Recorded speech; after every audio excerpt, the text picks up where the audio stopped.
Hello student, success coaching classes में आपका स्वागत है। यदि आप चैनल में पहली बार आए हैं तो चैनल को सब्सक्राइब कर ले और बेल आइकन को ऑल में प्रेस कर ले ताकि आने वाले सभी वीडियो को नोटिफिकेशन टाइम पर मिले।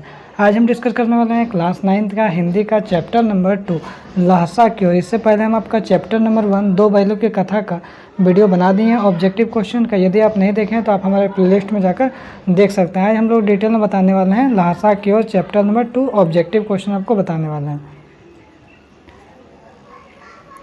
देखिए, सबसे पहला यहाँ पर ऑब्जेक्टिव क्वेश्चन में आपका आ रहा है लहसा की ओर पाठ हिंदी गद्य कौन सी विद्या है। तो याद रखिएगा यात्रा वृत्तांत इसका राइट आंसर हो जाएगा। आगे देखिए, लहसा की ओर पाठ का लेखक का नाम क्या है। मोस्ट इंपॉर्टेंट क्वेश्चन है, तो लेखक का नाम याद रखिएगा।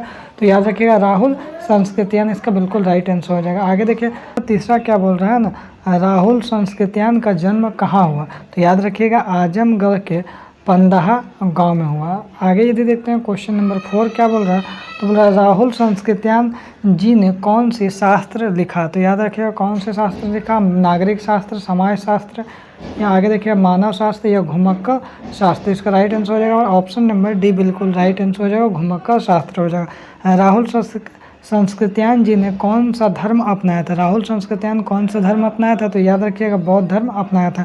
आगे देखिए, राहुल संस्कृत्यान जी की मृत्यु कब हुई। तो ये भी आपको मोस्ट इंपॉर्टेंट क्वेश्चन है, याद रखिएगा 1963 ईस्वी में उसका मृत्यु हुआ। आगे यदि देखते हैं क्वेश्चन नंबर 7 क्या बोल रहा है, कुची कुची का क्या अर्थ होता है। तो याद रखिएगा मतलब जो कुची कुची है उसका अर्थ क्या होता है, तो दया दया होता है। ठीक है, आगे यदि हम लोग देखते हैं क्वेश्चन नंबर 8 क्या, क्वेश्चन नंबर 8 देखते हैं, लेखक एवं उसके मित्र किस वेश में यात्रा कर रहे थे। तो याद रखिएगा कौन सा वेश, भिखमंगे के वेश में यात्रा कर रहे थे। आगे यदि देखते हैं क्वेश्चन नंबर 9 क्या बोल रहा है, तिब्बत के लोग टोंटीदार बर्तन को क्या कहते हैं। तो याद रखिए इसको हम लोग क्या बोलते हैं, खोटी बोलते हैं। आगे निर्जन शब्द में उपसर्ग बताइए, निर्जन। तो यहाँ क्या हो जाएगा, राइट आंसर आपका हो जाएगा ऑप्शन नंबर डी हो जाएगा, इसका बिल्कुल राइट आंसर हो जाएगा। आगे ये देखते हैं क्वेश्चन नंबर 11 क्या बोल रहा है, मंदिर में कितनी पोथियाँ रखी थी। तो याद रखिएगा मंदिर में कितनी पोथियाँ रखी थी, तो 103 पोथियाँ रखी थी। आगे यदि देखते हैं क्वेश्चन नंबर 12 क्या बोल रहा है, भरिया किसे कहते हैं। तो याद रखिएगा भरिया किसको बोलता है, भारवाहक को बोलते हैं। आगे देखिए, तिब्बत की औरतें चाय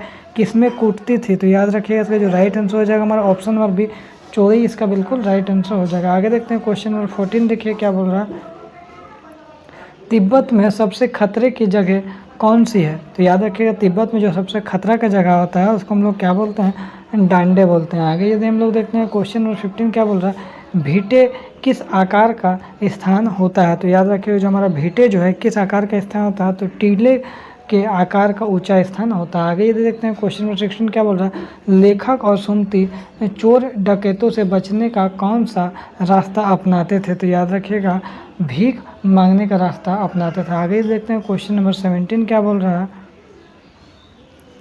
लेखक किसकी ओर अपने घोड़े पर झूमता हुआ चला जा रहा था। तो याद रखिए इसका जो राइट आंसर हो जाएगा हमारा ऑप्शन नंबर सी बिल्कुल राइट आंसर हो जाएगा। आगे देखते हैं क्वेश्चन नंबर 18 क्या बोल रहा है, जो छद्म वेश का क्या अभिप्राय है। तो याद रखिएगा बनावटी वेश हो जाएगा। आगे यदि देखते हैं मंगोलों का मुंह कैसा होता है। तो याद रखिएगा मंगोलों जो है उसका मुंह कैसा होता है, तो याद रखिएगा लाल होता है। आगे यदि देखते हैं 20 नंबर देखिए, थुक्पा क्या है। तो याद रखिएगा थुक्पा जो है क्या है, तो याद रखिएगा एक खाद्य पदार्थ है। आगे यदि देखते हैं 21 क्या बोल रहा है, जो लेखक ने सुमति को आदमी मिलने का बहाना बनाकर किस विहार की ओर चलने के लिए कहा। तो याद रखिएगा शेखर की ओर चलने के लिए कहा था। आगे यदि देखते हैं 22 क्या बोल रहा है, शेखर विहार में रखे हुए हस्तलिखित जो पोथी होता है प्रत्येक का वजन कितने शेर का था। तो याद रखिएगा प्रत्येक का जो वजन है वो 15 से 15 शेर का था। आगे यदि देखते हैं क्वेश्चन नंबर 23 क्या बोल रहा है, तिब्बत की महिलाएं किस बर्तन में चाय देती है। तो याद रखिए इसका जो बर्तन है उसको हम लोग क्या बोलते हैं, खोटी बोलते हैं। आगे देखते हैं 24 क्या बोल रहा है, तिब्बत में बनने वाली चाय की विशेषता बताइए। तो याद रखिएगा वह नमक मक्खन से बनाई जाती थी, वही इसका मेन विशेषता, वह नमक मक्खन से बनाई जाती थी। आगे देखते हैं 25 क्या बोल रहा है, लेखक किस भिक्षु से विदाई लेकर चल पड़ा। तो याद रखिएगा इसका जो राइट आंसर हो जाएगा हमारा ऑप्शन नंबर डी हो जाएगा, इनमें से कोई नहीं, ना ही 1 होगा, ना ही सुमति होगा, ना ही सी होगा। आगे देखते हैं क्वेश्चन नंबर 26 क्या बोल रहा है, लेकिन मेरा कसूर नहीं है मित्र, यह कथन किसका है। तो याद रखिएगा यह कथन किसका है, लेखक का। आगे देखते हैं 27 क्या बोल रहा है, क्या पीकर बहुत कम लोग शाम को होश हवास दुरुस्त रखते हैं। तो याद रखिएगा इसका जो राइट आंसर हो जाएगा हमारा बिल्कुल छद इसका बिल्कुल राइट आंसर हो जाएगा। आगे देखते हैं 28 क्या बोल रहा है, लेखक कहाँ जाते हुए रास्ता भटक गया था। तो याद रखिएगा लडकोर जाते हुए रास्ता भटक गया था। आगे देखते हैं तिब्बत की ज़मीनों पर किनका आधिपत्य था। तो याद रखिएगा किनका आधिपत्य था, तो जागीरदारों का आधिपत्य था। आगे यदि हम लोग देखते हैं क्वेश्चन नंबर 30 क्या बोल रहा है, लहासा की ओर पाठ में वर्णित यात्रा लेखक की कौन सी यात्रा थी। तो याद रखिए इसका राइट आंसर हो जाएगा पहली यात्रा थी। आगे देखते हैं 31 क्या बोल रहा है, लहासा की ओर पाठ में टिडरी विशाल मैदान किससे घिरा हुआ था। तो याद रखिए किससे घिरा हुआ था, तो पहाड़ों से घिरा हुआ था। आगे देखते हैं टिडरी के मैदान की कौन सी विशेषता था। तो याद रखिए पहाड़ों से घिरा हुआ एक टापू था, यही इसका मेन विशेषता था। आगे देखते हैं लेखक ने डांडे की चढ़ाई के लिए किसकी सहायता ली। तो याद रखिएगा किसके, घोड़े की सहायता ली।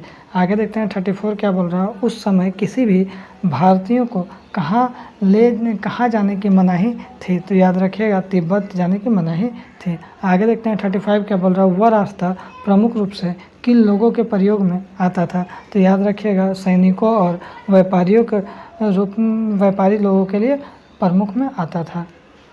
ठीक है, मतलब प्रयोग में आता था। इसमें क्या हो गया, हम लोग 35 क्वेश्चन को डिस्कस करें। इसका पार्ट 2 आएगा, पार्ट 2 में आपको 35 क्वेश्चन और डिस्कस किया जाएगा। तो यदि आपको हमारा वीडियो अच्छा लगे तो लाइक करिएगा, शेयर करिएगा। अगर चैनल में नए हैं तो चैनल को सब्सक्राइब जरूर करिएगा। फिर मिलते हैं नेक्स्ट वीडियो में। Thank you so much.